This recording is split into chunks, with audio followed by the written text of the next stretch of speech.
Resepsi pernikahan merupakan suatu pesta yang diadakan setelah acara ijab kabul.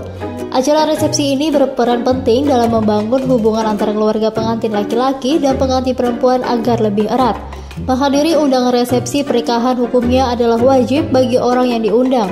Baru-baru ini Instagram digemparkan oleh sebuah video unggahan @jj_siturbo yang menampilkan segerombolan bapak-bapak pada suatu acara resepsi pernikahan.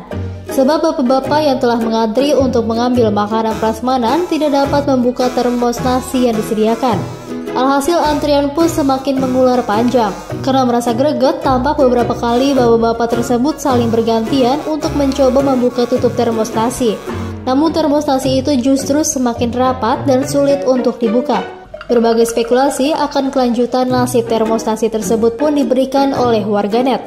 Tak hanya sebatas spekulasi akan nasib sang termos nasi, warganet pun tampak memberikan beragam komentar atas kejadian tersebut.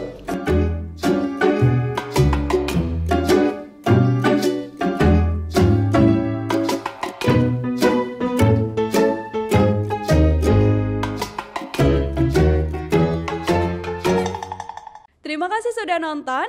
Jangan lupa like, subscribe, dan share ya.